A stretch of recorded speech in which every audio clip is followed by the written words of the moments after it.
हे मन परम कृपालु भगवान श्री रामचंद्र जी का भजन कर, क्योंकि ये ही एक करुणामय ऐसे हैं जो शरणागतों के अवगुण नहीं देखते। जो इनकी शरण में आ गया वो जन्म मरण जो दारुण महादुख है, इस भय से वो दूर कर देते हैं।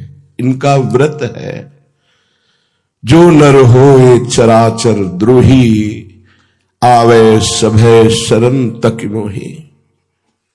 अगर कोई चराचर का द्रोह करने वाला भी है और भयभीत होकर मेरी शरण में आ जाए, भगवान कहते हैं रखियो ताहि प्राण की नहीं।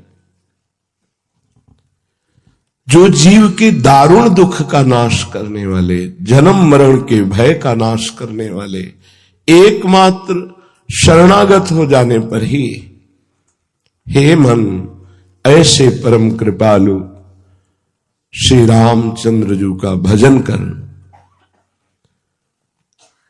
कैसे खिले हुए इनके नेत्र हैं, अरविंदाक्ष,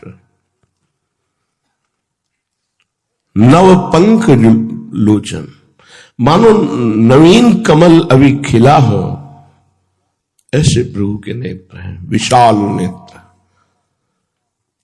जैसे लालजू के नेत्र वैसे रामजू के नेत्र हैं। आयत दृग अरुण लोल, विशाल अरुणिमा लिए हुए मन का हरण करने वाले हैं। प्रभु के नेत्र मन का हरण करने वाले हैं। गोस्वामी जी के नवकंज लोचन, नवीन कमल के समान। एक बार इन नेत्रों का स्मरण हो जाए, एक बार ये नेत्रों से मिल जाए तो जन्म मरण चक्र का स्वाभाविक नाश हो जाता है, क्योंकि नेत्रों से करुणा ही बरसती रहती है। करुणा कृपा कटाक्ष अपने शरणागतों पर इन नेत्रों से बरसती रहती है। और मुख कंज का तो क्या कहना, ऐसे कपोल, उन पर घुंघराली अलकें, कुंडलों की कांति कपोल पर पड़ रही है। समीप पे ही विशाल नेत्र, नील कमल की सी कांति कपोलों पे झलक रही है। एक बार जो रूप देखे फिर उससे और कुछ देखने की इच्छा ही नहीं होती। ये ऐसे रूपवान है। हमारे लालजू के नेत्र चपल हैं, चंचल हैं। वही जब राम रूप में तो बहुत ही गंभीर और लज्जायुक्त नेत्र रहते हैं। सहसा किसी की तरफ चितवन नहीं करते, सलज्ज और गंभीर मुद्रा में रहते हैं। ऐसे नवविकसित कमल के समान नेत्र वाले बहुत ही सुंदर श्रीमुख कमल जिनका, और दोनों कर कमल जिनके अभय दान देने के लिए हैं, और युगल चरणारविंद चरण कमल ये भक्तों के निवास स्थान है। ये इतने गुप्त है कि महादेव जी अपने हृदय में सदैव रखते हैं। नेत्र कमल 2, मुख कमल 1, और कर कमल 2, और चरण कमल। भक्तों का मन रूपी भ्रमर इन्हीं कमलों पर वास करता है। कभी नेत्र कमल, कभी मुख कमल, कभी कर कमल, कभी चरण कमल, इन्हीं कमलों पर विहार करता है भक्तों का मन रूपी भ्रमर। ऐसे अद्भुत सौंदर्य छटा को बिखेरने वाले मंगल भवन अमंगलहारी द्रवहुषु दशरथ अजिर बिहारी। महाराज चक्रवर्ती सम्राट दशरथ जी के महल में ये जब बाल रूप से विचरते हैं, मणियों से जटित खम्भ में ये जो अपना प्रतिबिंब देखते हैं तो नाचत निज प्रतिबिंब निहारी, अपने प्रतिबिंब को देखकर मोहित हो जाते, इतने सुंदर हैं और नाचने लगते हैं कि हमें इतना सुंदर दोस्त मिल गया। बातें करते हैं, ऐसे करते हैं तो प्रतिबिंब में ऐसे होता है, नाच रहे हैं। सर्वज्ञ प्रभु बाल लीला दशरथ जी के महल में जब कर रहे हैं, ये देख देख कर कौशल्या मैया और चक्रवर्ती सम्राट परम सौभाग्यशाली महाराज दशरथ जी छुप करके आनंदित होकर देखते हैं कि प्रगट में आए तो कहीं लीला रुक न जाए। प्रभु बाल लीला करते हुए सुख प्रदान करते हैं। सौंदर्य के समुद्र हैं, अगणित कामदेव, 1-2 करोड़, 2 करोड़ नहीं, अगणित कामदेव मूर्छित हो जाए, ऐसी श्री राम जी की श्री अंगों की सुंदरता है। नवीन सजल मेघ के समान नील वर्ण कांति, ऐसी नीलिमा जो चित्त को चुरा ले। त्रिभुवन में वो नीलिमा नहीं है। और ऊपर से बिजली की तरह चमकता हुआ पीत वर्ण का पीतांबर धारण किए हुए हैं। बिल्कुल ऐसे ही जैसे लाल जो, वही सौंदर्य, वही पीतांबर, वही श्रीअंग शोभा।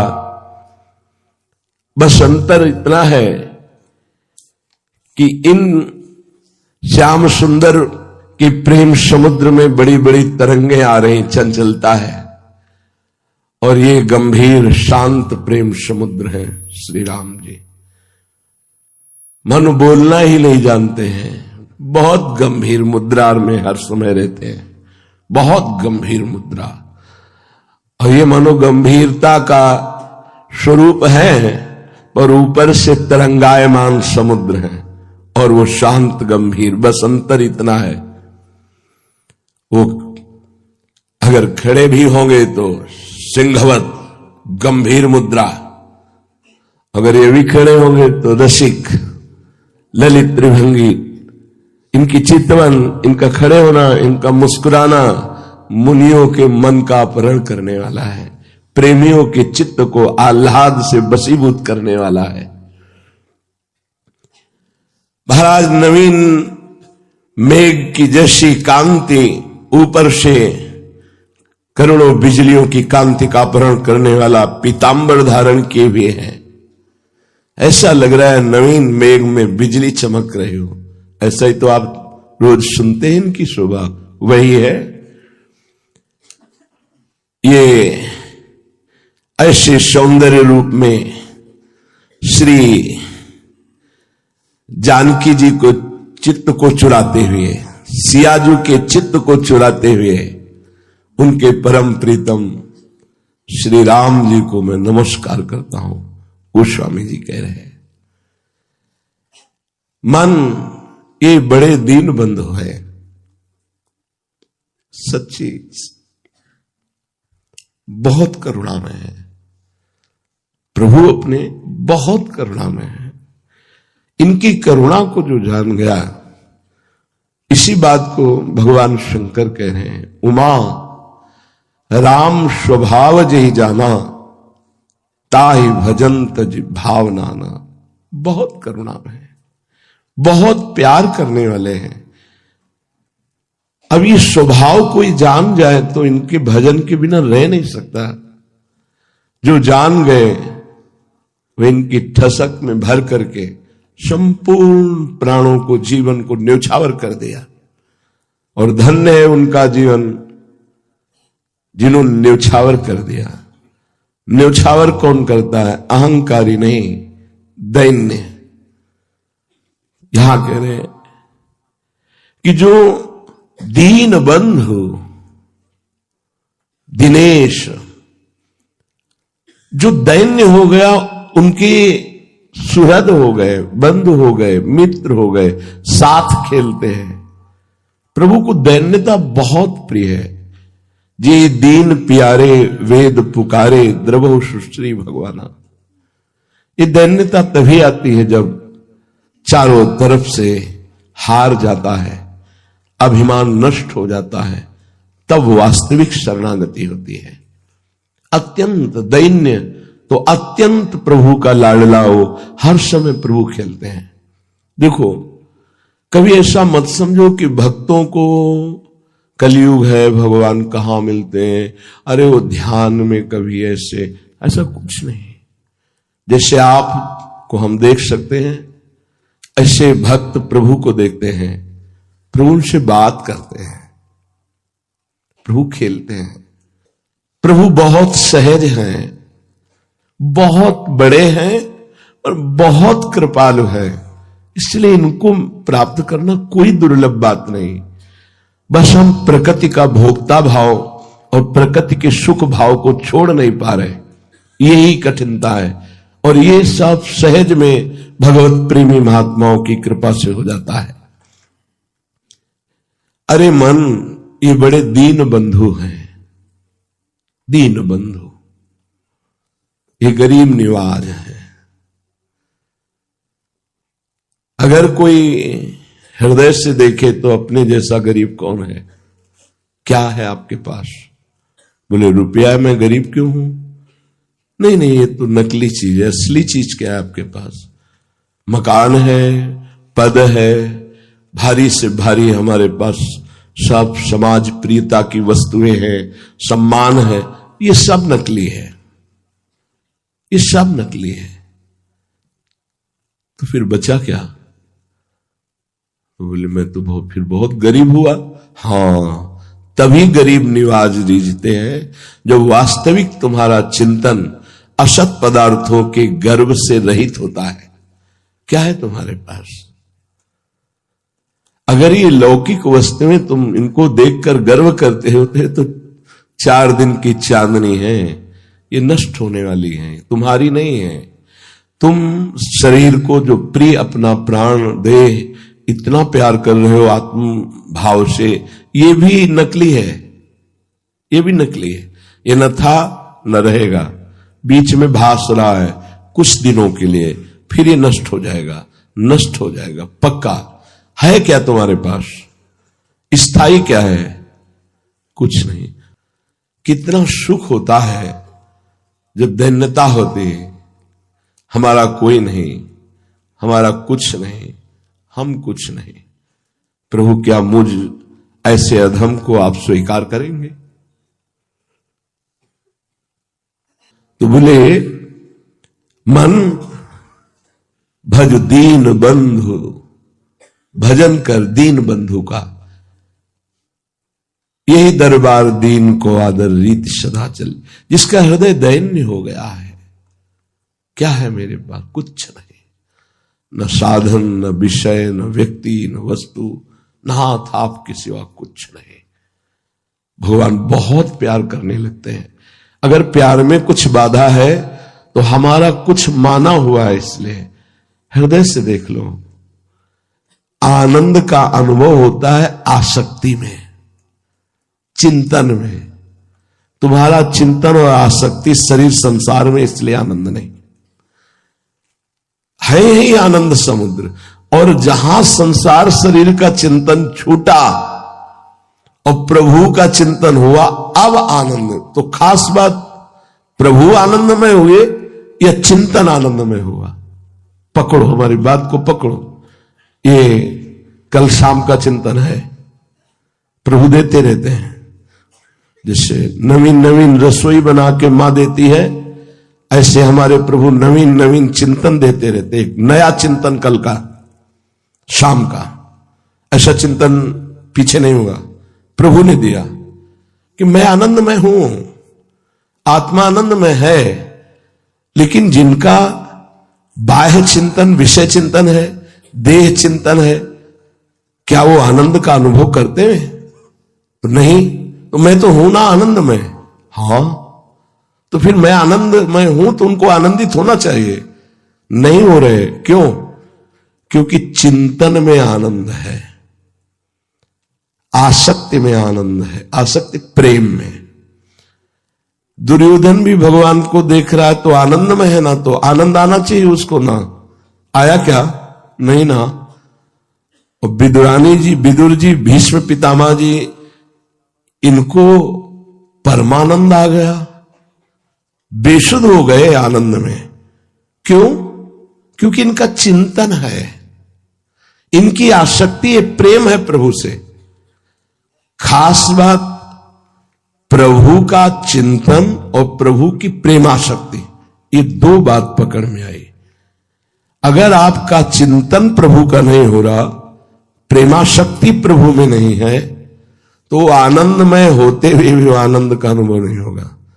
आत्मा, आपका स्वरूप आनंदमय है, सबका आनंदमय स्वरूप है। आनंद बिंदु नहीं हो आप, आनंद सिंधु हो आप। बिंदु तो माया प्रकृति में है, आनंद कोश, आनंद बिंदु माया प्रकृति। आप आनंद सिंधु है, तो आप आनंद सिंधु है तो आनंद नहीं है। क्यों? आपका चिंतन नहीं है, ना आत्मचिंतन ना परमात्म चिंतन, तो आप दुखी हैं, क्लेशित हैं, अशांत हैं। ये बहुत सुंदर बात प्रभु ने कल दी, खास बात पकड़ में आई।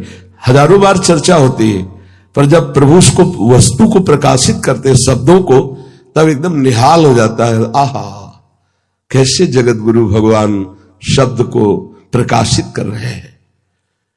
चिंतन में आया कि खास बात है भगवत चिंतन और भगवत आसक्ति, तब आनंद का। नहीं तो आनंद के हृदय में बैठे रहने पर भी आनंद नहीं हो रहा। भगवान का नाम आनंद है, भगवान आनंद सिंधु है, आनंद कंद है, आनंद के मूल है, लेकिन आनंद बिल्कुल नहीं है। भला आनंद मूल के विराजमान होने पर भी आनंद क्यों नहीं है? तो बोले आनंद भगवत चिंतन में है, आनंद भगवत प्रेमाशक्ति में है। ये बात खास पकड़ लो। इसीलिए जो प्रवीण उपासक हैं वो भगवान से मिलने की ज्यादा बात नहीं रखते, वो भगवत चिंतन में डूबने की बात रखते हैं। वो भगवत आसक्ति में, भगवत प्रेमाशक्ति में। ये पूरे चिंतन का कल के सार बात निकली। गाढ़ चिंतन, उतने ही परमानंद, गाढ़ आसक्ति, उतने ही परमानंद। नहीं तो है सबके हृदय में, पर सकल जीव जग दीन दुखारी। विषयों में दीन हो रहे, ये मिल जाए, ये मिल जाए, ये मिल जाए। इस दैन्यता की यहां बात नहीं है। यहां बात है कि ब्रह्मा के पद की भी चाह नहीं रह गई, वो दैन्य। भज दीन बंधु दिनेश, भगवान दीन बंधु है। दीन बन जाओ, बहुत जल्दी भगवत साक्षात्कार हो जाए। कुछ नहीं पकड़ना, नाम ज्ञानी है, नाम भगत है, नाम योगी है, नाम कुछ क्या है, हम हैं इसका भी विस्मरण कर दो, बस प्रभु ही प्रभु ही। अभी दैन्यता का यहां ऐसा उफान उठेगा, रोते रहोगे, प्रेम में रोते रहोगे। बस यही दरबार दीन को आदर। प्रभु सिंहासन से खड़े होकर दौड़कर उसे गले लगाते हैं। किसको? जिसके पास कुछ नहीं है, अंदर से कुछ नहीं स्वीकृति है। जैसे सुदामा जी के पास अगर है कुछ तो श्री कृष्ण है, कुछ नहीं है आगे।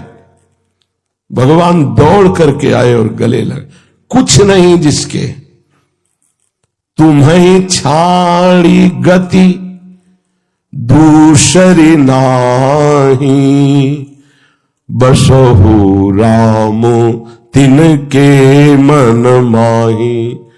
आपके सिवा दूसरा कोई आश्रय ही नहीं, वस्तु ही नहीं, स्थान ही नहीं। ये सच्ची मानिए, बिल्कुल यथावत ऐसा ही है।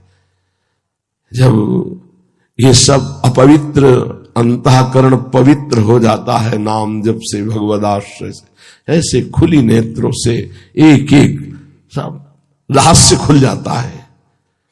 ये रहस्य रघुनाथ कर बेग न जाने कोई, जो जाने रघुपति कृपा तो सपने मोह न होए कोई नहीं।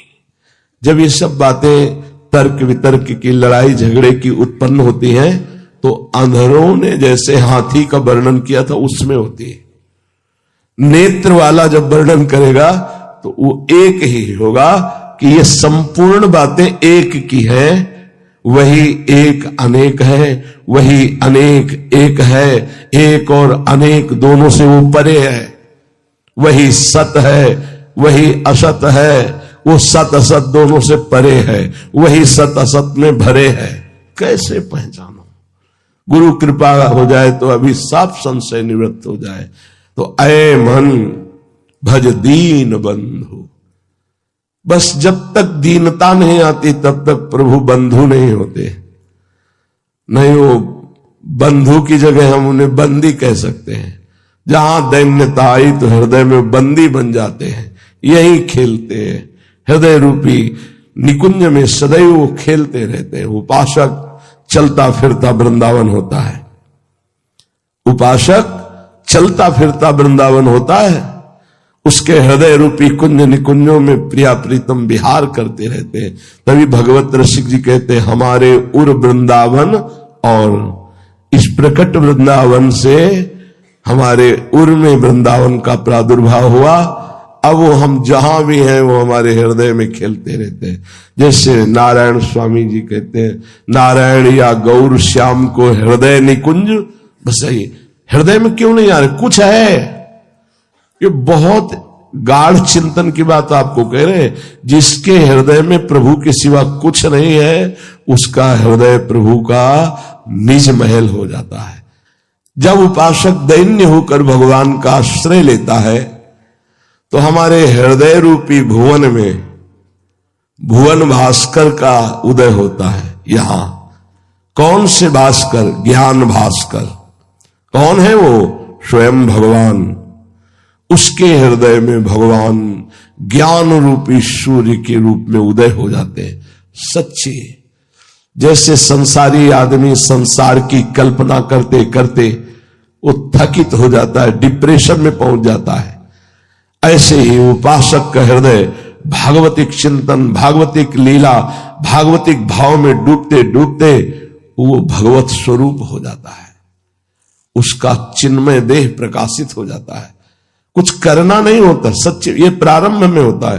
कुछ करना नहीं होता। बैठे बैठे अपने आप कैसे बताएं? वाणी की सामर्थ्य नहीं बताने की, क्योंकि करे तो बता सकता है, जब हो रहा है तो केवल देख सकता है, बता नहीं सकता।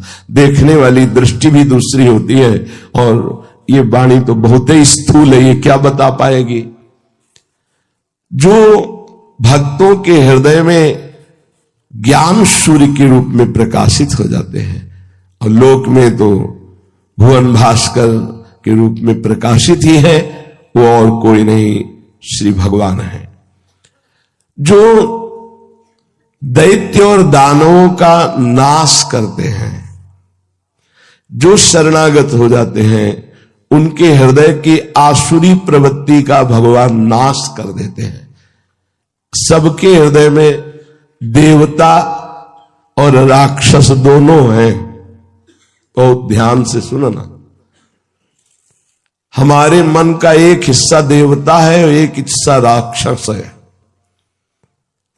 जैसे आप कोई गलत कार्य करते हैं तो आपको मन ही आदेश करता है, मन ही सलाह करता है, मन ही पूरा विधान बनाता है, लेकिन फिर वही मन दुखी होता है, क्लेशित होता है, ग्लानि से भर जाता है। तो उसके दो स्वरूप हैं, एक है दैवी और एक है आसुरी। आसुरी स्वभाव, आसुरी बुद्धि, आसुरी मन, ये हमें दुर्गति कराने वाला, पापाचरण कराने वाला, भगवान से विमुख कराने वाला, अधर्म आचरण कराने वाला है। जो भगवान की शरण में होते हैं तो भगवान ऐसी दानवी वृत्ति, ऐसी राक्षसी वृत्ति का नाश कर देते हैं। राक्षसी वृत्ति सुख लेना, दूसरों के शरीर से, धन से, वस्तु से, स्थान से पद से, व्यवहार से सुख भोगने की इच्छा रखना, इसे राक्षसी वृत्ति कहते हैं। इसको स्वयं प्रभु नष्ट कर देते हैं जब कोई शरण में। ये दानवों का संहार करने वाले हैं, असुरों का नाश करने वाले हैं, उसका भाव समझो। प्रगट में भगवान जब अवतार लेते हैं तब तो दानवों का संहार करते हैं, और जब हृदय में ज्ञान रूप से भगवान प्रकाशित होते हैं तो दानवी वृत्ति, आसुरी वृत्ति का नाश करते हैं। हे प्रभु, आप आनंद कंद हैं। कंद माने होता मूल, आनंद के मूल है। हे रघुनंदन, आप आनंद के मूल है। कौशल देश अयोध्या में आप चंद्रमा के समान प्रकाशित, जैसे चंद्रमा अमृतमयी किरणों के द्वारा सबको शीतलता और जीवनी शक्ति देता है, ऐसे अवधवासियों के, शरणागतों के हे श्री रामचंद्र आप जीवन हो।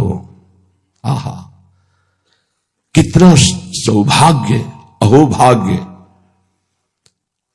जब उठते बैठते अपने राजा धीराज प्रभु श्री राम के सब दर्शन करते थे, कर रहे हैं, करते रहेंगे। कौन? जो अवधवासी हैं, जिसका वध नहीं किया जाता उसमें जो वास करता है उसका नाम है अवध। अभी जिसका वध हो सकता है हम उसमें आसक्त हैं, इसीलिए हम राम राज्य में नहीं काम राज्य में जीते हैं।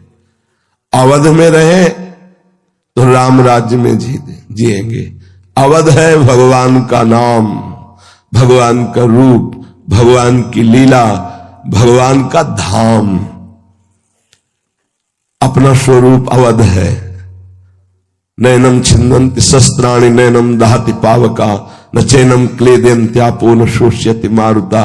जो हर समय स्वरूप में रहते हैं, या जो नाम जप में रहते हैं, या जो रूप ध्यान में रहते हैं, जो लीला चिंतन में रहते हैं, जो भगवत धाम की लीलाओं के चिंतन में रहते हैं, वो अवध में रहते हैं। ऐसे अवधवासियों को आराध्य देव प्रेमामृत रूपी अपनी किरणों से आह्लादित करते रहते हैं। उनका हृदय प्रेम आनंद में रहता है। अभी जिसका वध हो सकता है उसमें हम आसक्त हैं। अभी सब शरीर में आसक्त भाव से रह रहे हैं, अवध में नहीं रह रहे। इसका वध हो जाएगा। अवध है स्वरूप, अवध है नाम भगवान का, अवध है रूप भगवान का, अवध है भगवान की लीला, अवध है भगवान का धाम। जो नाम रूप लीला धाम में रमण करते हैं, जो अपने स्वरूप में स्थित है, उन्हीं को इस प्रेमामृत का रसास्वादन प्राप्त होता है। जैसे चंद्रमा अपनी किरणों से शीतलता और जीवनी शक्ति प्रदान करता है, ऐसे भक्तों के हृदय में ये प्रभु आराध्य देव प्रेमामृत रूपी किरणों से, करुणामयी दृष्टि से उनका हृदय शीतल रखते हैं। परम शीतल माश्रयामी, परम शीतल हृदय रहता है, और उनके जीवन का आधार पोषण यही है। इन्हीं के नाम रूप से उनका जीवन चलता है। जिनके मस्तक पर रत्न जटित मुकुट है, कानों में कुंडल है, भाल पर सुंदर तिलक है, प्रत्येक अंग में सुंदर आभूषण सुशोभित हो रहे, जिनकी अजान भुजाएं लंबी घुटनों तक भुजाएं हैं, जो सदैव सारंग धनुष और बाण लिए रहते हैं। ये प्रभु धनुष बाण क्यों लिए रहते हैं? अपने लिए। उनको डर है किसी से? अरे डर को भी इन्हीं से डर लगता है। काल भी इन्हीं के डर से अपना कार्य करता है। मृत्यु भी जिनके डर से डर के अपना कार्य करती है। वायु जिनके डर से प्रवाहित, जल थल चराचर जगत ईश्वर के शासन से भयभीत होकर सब अपना अपना कार्य कर रहे हैं। इनको डर है। ये धनुष बाण डर के लिए धारण किए। अरे जिनकी भ्रकुटी संचालन मात्र से संपूर्ण सृष्टि का संहार हो जाता है। इशारा किया तो सृजन हो गया, और इशारा किया तो लय हो गया। भ्रकुटी विलास सृष्टि लय हुई, उनको धनुष बाण धारण करने की जरूरत है? ये धनुष बाण केवल हम भक्तों के लिए है, शरणागतों के लिए है। जब प्रगट में प्रभु अवतार लेते हैं तो प्रभु के दिव्य पार्षद उनके अस्त्र शस्त्र के रूप में अवतार लेते हैं। जैसे हमारी प्रियाजू के कर कमल में नील कमल है, लालजू के कर कमल में बंशी है। कोई भी आपको अस्त्र नहीं दिखाई देता, लेकिन 19 चरण चिन्ह प्रियाजू के चरणों और 19 लालजू, और उनमें सब दिव्यास्त्र हैं। प्रभु के तलवे में सब दिव्यास्त्र विराजमान है, प्रियाजू और लालजू के। किनके लिए है ये? जो इन चरणों का आश्रय लिए हुए, अंकुश, ध्वजा, चक्र, वज्र, ये सब प्रभु के चरणों में विराजमान है। श्री रघुनाथ जी सारंग धनुष धारण किए अपने शरणागतों के लिए। तो क्या शरणागत को भी कोई सताता है? हां, काम, क्रोध, लोभ, मोह, मद, मत्सर, ये भगवान करुणा करके जब हृदय में विराजमान होते तो फिर ये एक भी आसुरी भाव अंदर नहीं रह जाते। और प्रगट में भी भगवान रक्षा करने के लिए तापसवेश विशेष उदासी, 14 वर्ष राम वनवासी। तो विशेष उदासी में राजकी चिन्ह कोई नहीं, लेकिन आपने तूणीर बांधा और धनुष लिया भक्तों की रक्षा के लिए। ये भगवान के सुदर्शन आदि दिव्यास्त्र भगवान के लिए नहीं है। कौन भगवान को भय दे सकता है? जब उनके सिवा कोई, अपने भक्तों के लिए। अन्य आश्रय नहीं होना चाहिए, तब आपको अनुभव में आएगा। एक बार गोस्वामी श्री तुलसीदास जी महाराज जब रामचरितमानस रच रहे थे, बड़ा प्रभाव जब से रचा होगा तब से आज तक और जब तक सृष्टि रहेगी, अद्भुत प्रभाव गोस्वामी जी के रामचरितमानस का है। अद्भुत। ये तो धाम है, यहां तो क्या महिमा ही है प्रिया प्रीतम की। गांव गांव में जब किसी का मुंडन, छेदन, कोई भी ब्याह बर उत्सव, तो 24 घंटे के लिए रामायण का पाठ रखा जाता है। अगर गांव में पूछा जाए कि आप किस ग्रंथ को जानते हैं, तो सीधे कहेंगे रामायण। कोई भी उत्सव होना है तो रामायण का अनुष्ठान, मतलब ये एक गांव की नहीं कह रहे, लगभग सब सरल भाषा में भगवान की ऐसी अद्भुत महिमा की रचना की कि काशी में हाहाकार मच गया कि अगर ये ग्रंथ अंतर ध्यान नहीं किया गया तो संस्कृत आदि से रचे हुए सब बड़े बड़े विद्वानों को जो कंठस्थ शास्त्रीय श्लोक, गोस्वामी जी सरल भाषा में हर श्लोक, वेद, शास्त्र, पुराण, सब का सार उस लिखा हुआ है। तुम्हें श्लोक याद हो तो चौपाई में मिला लेना, मिल जाएगा। जैसे भगवान कह रहे गीता में, त्रिविधम नरकस्येदम द्वारम नाशन्मात्मनः कामः क्रोधः तथा लोभा तस्मादेत्रयम् त्यजेत। गोस्वामी जी लिख रहे हैं, काम, क्रोध, मद, लोभ सब नाथ नरक के पंथ। बिल्कुल वही टीका कर रहे हैं। अब ये हुआ कि गोस्वामी जी के रामायण को गंगा जी में फेंक दिया जाए, हस्तलिखित जो लिख रहे थे। तो पैसे देकर आसुरी प्रवृत्ति वाले 4 लोगों को तय किया गया कि रात्रि में गोस्वामी जी जब सो रहे हो तो समीप ही विराजमान थी हस्तलिखित, उसको 80 घाट नीचे ही गंगा जी में रहे, जहां तुलसीदास जी महाराज रहते थे। अपने तो वही बड़ी कृपा रही है, वही पीपल के नीचे बैठे, वही तुलसी घाट है, बस बगल में कच्चा 80 घाट है, 80 घाट तुलसी घाट। महाराज की पादुका तुलसीदास जी की, उनकी नौका, जिस नौके में बैठ करके ये गंगा पार जाकर शौच होते थे, वो सब विराजमान है। जिस समय हम वहां थे रोज दर्शन होते थे, वहीं रहते हैं, घाटों में ही रहना था। वो रात्रि के 12 बजे आए। एक ऐसी यज्ञशाला जैसी गोस्वामी जी की वास स्थली थी जिसमें 4 दरवाजे थे चारों तरफ से। प्रथम दरवाजे पे चोर गए तो देखा सारंग धनुष धारण किए हुए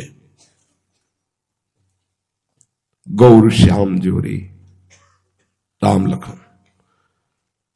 चुपके से दूसरे दरवाजे में गए, देखा गौर श्याम जुड़े। चारों दरवाजों पे देखो, भाग गए। पर एक अद्भुत आनंद चोरों को देखो, संत के अहित के लिए जा रहे तो भगवत साक्षात्कार हो गया। अगर गोस्वामी जी से प्यार करते तो प्रेम हो जाता भगवान से। एक अद्भुत आनंद उनको हुआ। उन्होंने कहा कि उनके परिचय के हैं, उनकी सेवा में रहते हैं, तो एक बार देखने को मिलेगा। गए, गोस्वामी जी को साष्टांग दंडवत किया और कहा, जो रात्रि में आप पहरेदार रखते हैं, एक बार हमें दिखा दीजिए, हम देखना चाहते हैं। तो कहा, अरे भैया, मुझ गरीब का कौन पहरेदार हो सकता है, यहां कोई पहरेदार नहीं है। बोले, रात्रि में हम आए थे, हमको पैसा दिया गया था आपकी रामायण चुराकर गंगा जी में प्रवाहित करने। तो जब हम आए तो देखा 2 राजकुमार धनुष बाण लिए खड़े, इधर उधर गए तो उधर भी देखा, चारों तरफ देखा। बोले, कैसे थे? बोले, एक श्याम रंग का था, एक गौर वर्ण। गोस्वामी जी के अश्रु प्रवाह हो रहा है कि मैं तो शयन कर रहा हूं, मेरे स्वामी जग कर रक्षा कर रहे हैं। ये सारंग धनुआ प्रभु अपने भक्त को बहुत प्यार करते हैं। ये धनुष केवल भक्तों की रक्षा के लिए धारण करते हैं। जो धनुष बाण लिए हुए हैं, जिन्होंने संग्राम में खरदूषण को भी परम पद प्रदान किया, अर्थात जो नीच आचरण वाले, मांसाहारी, पापाचारी, दुराचारी, वो भी यदि हमारे प्रभु की शरण में आ जाए तो प्रभु ने परम पद प्रदान कर देते हैं। किसी को मारकर, किसी को प्यार कर। मारने से जो मिलता है परम पद, बड़े बड़े मुनि साधना करके उसे प्राप्त करना चाहते हैं। पर एक बात होती, परम पद तो मिल जाता है पर प्रेम रस का स्वाद नहीं मिलता है। इसीलिए खास बात परम पद की प्रेमी जनों ने नहीं चाही। प्रेमी जनों ने प्रेम चाहा है प्रभु से। इनको प्यार करते हुए तड़पने में जो सुख है, वो परम पद में एकांत कहीं बैठ करके, इनकी याद करके, आह भर के रोने में जो सुख पाया गया, वो किसी भी सिद्धि में नहीं पाया गया, किसी भी सुख में नहीं पाया गया। सच्चे माने, कोई तुम्हें देख ना रहा हो और ऐसी एकांत स्थली पे बैठकर और इनकी याद में तड़पते हुए जो समय व्यतीत हो रहा है, वो सुख कहीं नहीं है, कहीं नहीं है, कहीं नहीं है। इसीलिए हरिराम व्यास जी ने कहा कि परम पद किसे कहते हैं, हम तुम्हें बताएं? बोले, प्रेमी जनों के बीच में बैठना ही परम पद है। शायद गोस्वामी जी इसी बात को प्रकट करें। तात स्वर्ग अपवर्ग सुख धरी, तुलाए कंग तूल न ताए सकल मिल, जो सुख लव सत्संग। ऐसे प्रेमी महाभागवतों के आंसुओं में दम होती है कि हमारे नेत्रों की माया पर्दा की जो वृत्ति हट जाती है, हमारा हृदय तड़पने लगता है प्रभु के लिए। सोचो, अनंत जन्मों से विषय भोगी मन प्रभु के लिए तड़पने लगा। बोले, इसीलिए कोई भी स्वर्ग सुख, मोक्ष सुख आदि भी प्रेमी जनों के संग के समान नहीं रखा गया। अहो भाग्य, जब एकांत में बैठ करके प्रभु के लिए तड़पते हुए रोना, वो हृदय की एक पीड़ा रही नहीं जा रही, ना वो कह सकता है, ना कोई समझ सकता है। अब वो केवल जिनके लिए तड़प रहा है वही समझ रहे, या तो उसका हृदय समझ रहा है। आसपास कोई हो ना, इसलिए कि फिर वो भाव नहीं आ पाएगा। अगर एक भी व्यक्ति दिखाई दिया तो भाव संवरण हो जाता है, क्योंकि जहां होता कोई है, चिंतन में आया ना कोई है, अब वो संवरण हो जाएगा। और जहां ही दिखाई देता यहां कोई नहीं है, फिर जो एकदम तार लगा, एकदम तन्मयता बनी, फिर चिल्ला चिल्ला के रोने का जो मन हुआ, हा प्रभु, हा प्रिया। जो हमें लगता है कि इस सुख से बढ़कर कोई सुख नहीं। अपने प्यारे के लिए विकल होकर, तन्मय होकर के रोना, ये सबसे बड़ा सुख है। ये हमको बहुत जल्दी प्राप्त हो जाए यदि हम कुछ पकड़े ना, ये बहुत जल्दी मिल जाए। और ये सबसे बड़ा सुख, कई जगह हमने पढ़ा है इस बात को, कई जगह पढ़ा है कि इससे बड़ा कोई सुख नहीं है, एकांत में बैठकर रोना। और ये उसी का आता है जिसका कोई नहीं होता, जिसको कुछ नहीं, अपनापन किसी से भी नहीं है ही भी, क्या क्या है अपने पास। जिसे आपको लगता है घर मकान दुकान, ये तो सब मायाकृत है, ये सब नष्ट होने वाला है, इसको लेकर के तुम खुशी हो रहे हो, नहीं नहीं, ये कोई स्थायी चीज नहीं। तब ये बात हृदय में एकांत देश में बैठकर प्रभु की याद में, सामने जितनी हृदय की पवित्रता है उतना रूप है, और एक तड़पन है, एक व्याकुलता है। बस ये जो स्थिति है, मम भक्ति युक्तो भुवनम पुनातु, जो भगवान शंकर, गोस्वामी जी कह रहे हैं, इति वदति तुलसीदास शंकर शेष मुनिमन रंजनम, जो भगवान शंकर के मन का रंजन करने वाले, भगवान अनंत शेष जी के मन का। देखो शेष जी तो लखनलाल के रूप में है, इसीलिए फिर कृष्णावतार में पीछे अवतार नहीं लिया, पहले अवतार लिया कि तुम मानते हो नहीं, हम जब सेवा करना चाहते तो हमें डांट देते हो, और आपकी कहीं कोई अवहेलना करी हमें बर्दाश्त नहीं। बहुत प्यार करते हैं शेष भगवान, बहुत प्यार करते हैं प्रभु श्री हरि को। देखो कितना सुंदर प्यार करते हैं, अपने देह की शैया बनाए हुए हैं और फण का छत्र बनाए हुए हैं और प्रभु को शयन कराए हैं। सदैव अपनी देह की शैया में प्रभु को शयन कराते हैं। और जब प्रभु अवतार लेते हैं, जैसे रामा अवतार हुआ तो आप अनुज भ्राता के लखनलाल के रूप में प्रकट हुए, तो कई जगह ऐसे हुआ कि लखनलाल ऐसे कसमसा के रह गए, पर प्रभु बड़े भ्राता हैं तो आदेश हो तभी, जैसे जनक जी ने कह दिया रोते हुए कि यदि मैं ऐसा जानता कि इस भूतल पर कोई अजगों का खंडन करने वाला वीर ही नहीं है तो मैं ऐसा प्रण नहीं करता। मेरी जानकी कुंवारी रह गई, कोई वीर पैदा नहीं हुआ जो अजगों को उठा ले और खंडन कर दे। अब मैं जान गया कि पृथ्वी वीरों से विहीन हो गई। आदेश नहीं लिया, कूद पड़े और कहा, ए जनक, अपनी वाणी को रोक करके, जहां रघुवंश मणि, कितना प्यार है, जहां रघुवंश मणि प्रभु विराजमान हुआ, ऐसी वाणी नहीं बोली जाती। तुम ज्ञान शिरोमणि हो, कैसी तुमने बहुत हल्की बात बोल दी, तुम एक अजगौ की बात करते हो। रघुनाथ जी का आदेश हो जाए तो पूरे ब्रह्मांड को कच्चे घड़े की तरह ऐसे तोड़ दो। ये पुराना धनुष, उन्होंने जो कहा कि बरसाती छत्ता, वो प्रकट होता है ना, ऐसे को टूट जाए, बरसाती छत्ते की तरह से अभी तोड़ दो अजगौ को। मेरे स्वामी बैठे, तुमने कह दिया कि वीर विहीन भूमि हो गई।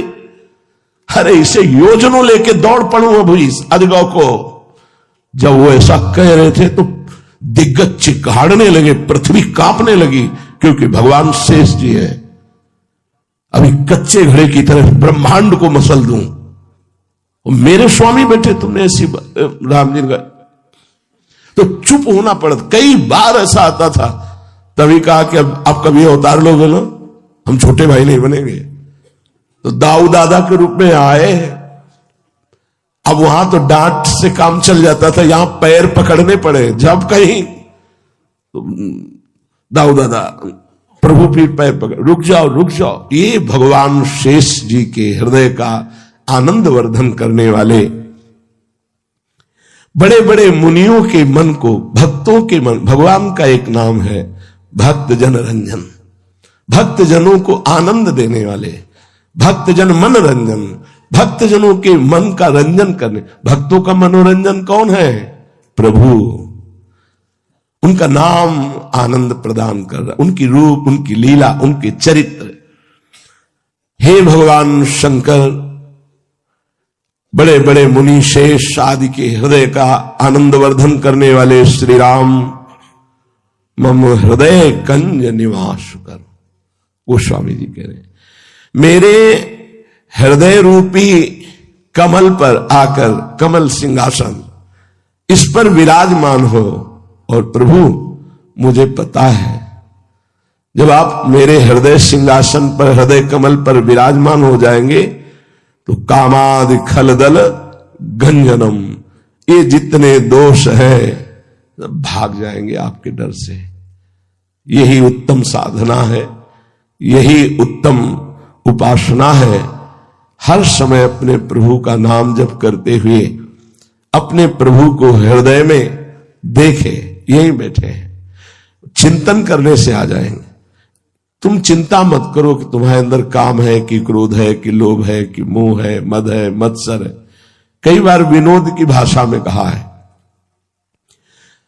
अगर 20, 30, 40 वर्ष तक किराएदार बढ़िया किराया दे के भी रह रहा हो, अब हटाना मुश्किल है आपको।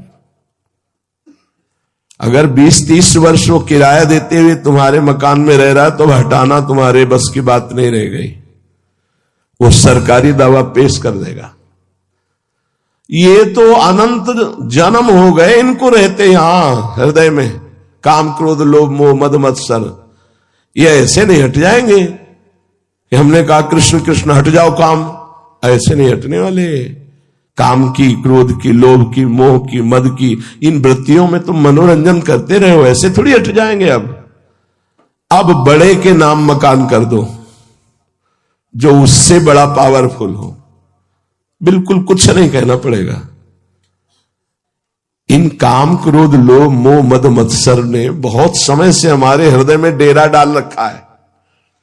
तो बोले हमारे क्यों नहीं साहब? सच्ची मानो आपने अभी नामे नहीं किया है, तो आपको वीटो पावर देना पड़ेगा। नहीं होता है ना, मकान का हमने पावर उनको दे दिया है, तो वीटो पावर दे दो गुरुदेव के हाथ में, प्रभु के हाथ में। अब आपका अधिकार है। यद्यपि हमें अभी भान यही है कि शरीर मेरा है, मकान मेरा है, पर खाली करवाना है इनसे। और भारी गुंडा है ये, काम क्रोध लोभ मोह मद मत्सर, ये छोटे मोटे नहीं है कि ऐसे चोर हो कि आप आंख दिखा दो भाग। आप आंख दिखाओगे तो उठा के पटक देंगे। अतरे दिन पटकते हैं, आपको पता नहीं चलता, झरिया के आते हो फिर अतरे दिन पटक रहे, देख लो। एक उपाय है, नामे कर दो। नहीं पावर नहीं दिया जाता है, हाँ ऐसे कुछ, यही वाला पावर दे दो, गुरुदेव आराध्य देव। क्योंकि हम सीधे ये क्यों नहीं कह रहे कि, इसलिए कि अविद्या के कारण बहुत समय से हमने इसको मैं मान रखा है, अपना मान रखा है। तो हम कह जरूर देंगे जबान से, लेकिन अपनापन नहीं हटेगा, पक्की बात है। अब हमको खाली करवाना है, तो माना मकान मेरा, लेकिन पावर आपका, आपको दे दिया, आप खाली कराओ। तो कह रहे मम हृदय कंज निवास कुरु कामादि खलदल गंजनम। हे प्रभु मेरे हृदय में आप निवास करो, जिससे काम क्रोध लोभ मोह मद मत्सर ये सब भाग जाएंगे। इस हम हजारों बार बता चुके हैं। ये प्रभु से जब हम प्रार्थना करते हैं तो वो एक युक्ति दे देते हैं, और युक्ति से मुक्ति इन समस्त दोषों से। तो आप उस युक्ति के लिए बहुत प्रवीणता चाहिए, वही देते हैं। तो आप केवल नामे कर दीजिए, आज से हमारे हृदय रूपी सिंहासन पर जहां काम क्रोध लोभ मोह अपना अधिकार जमा रहे थे, वो आज आराध्य देव को दे दिया, श्यामाजू को दे दिया। अब हमारा कोई अस्तित्व नहीं होना चाहिए। अब इस पर कुछ भी गड़बड़ी हो तो आप रहे हो तो रिपोर्ट आप कर सकते हो, प्रार्थना कर सकते हो। देखो श्यामाजू, देखो इसमें काम आ गया, क्रोध आ गया, आपके नाम कर दिया है, हमने देख लिया है, आपको बता दिया है।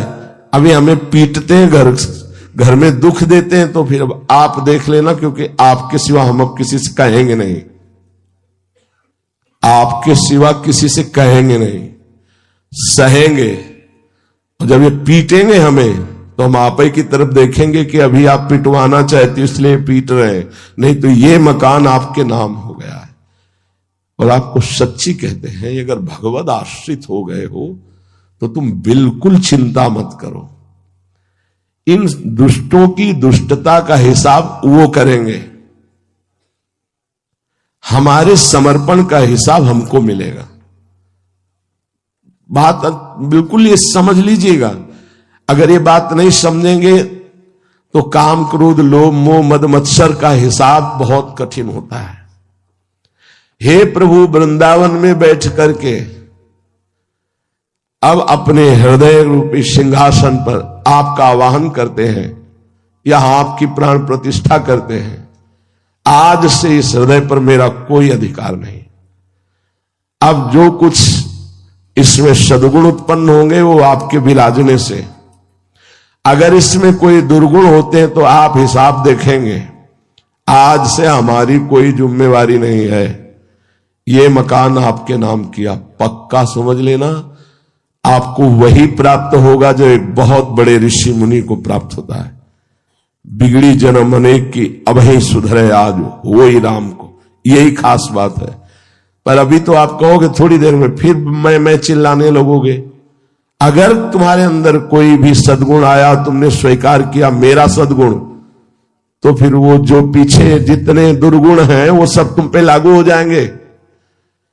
ध्यान रखना है, तुम्हारे हृदय पर प्रभु का अधिकार है, प्रभु के नाम कर दिया। सद्गुण और दुर्गुण हमसे मतलब नहीं महाराज। जैसे मकान नाम कर देना तो इसका जाला भी उसी के नाम हो जाएगा, यहां रहने वाली छिपकली भी उसी के नाम हो जाएगी, मकड़ी भी उसी के नाम हो जाएगी, क्योंकि अधिकार उसका हो गया। तो ये सब जाला, मकड़ी, छिपकली की तरह ये दोष, काम, क्रोध, लोभ, मोह, मद, मत्सर है ना चिपके हुए, ये भी उन्हीं के नाम में।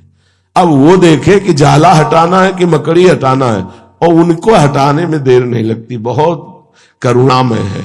तो निष्फिकिर हो जाओ, निश्चिंत हो जाओ, बेपरवाह हो जाओ। अगर ये बात तुम कर लो कि हमारे जीवन का पूरा हिसाब किताब प्रियाजू के चरणों में समर्पित, अब हम अपनी जिम्मेवारी नहीं, क्योंकि हमने वृंदावन में बैठकर अपने जीवन को प्रभु को दे दिया। अब वो परीक्षा होगी दुर्गुण की नहीं। क्या आपका स्वभाव है महाराज, ऐसा तो भगत जो है ढूंढने पे नहीं मिलेगा। तो आपको गुदगुदी हो रही अंदर, हाँ भगत, तो वो तैयार हो रहे हैं आपके दुश्मन, परास्त कर देंगे। जब आपकी कोई बड़ाई करे तो आपकी आंखों में आंसू आ जाए। आप क्या जानते हो, हम जैसे नीच अधम को अगर कुछ भी, तो मेरी प्रियाजू ने स्वीकार किया, बस ये बात है। अगर ये बात है तो वो बात ही नहीं तुम्हारे सामने आएगी। ध्यान रखना, उस बात का अधिकार अब नहीं कि आपको परास्त कर सके, परास्त होते हुए भी आपको दुर्गति में पहुंचा सके, ऐसा नहीं, क्योंकि अपना जीवन आपने प्रियाजू को दे दिया। कभी आप अपने में सद्गुण स्वीकार न करें, अहम न स्वीकार करें, महानता, मान, प्रतिष्ठा न स्वीकार करें, तो जो निगेटिव है, जो नकारात्मक है, जो राक्षसी भाव है, वो आपकी दुर्गति नहीं करा पाएंगे, क्योंकि अब अपने जीवन को प्रियालाल को समर्पित कर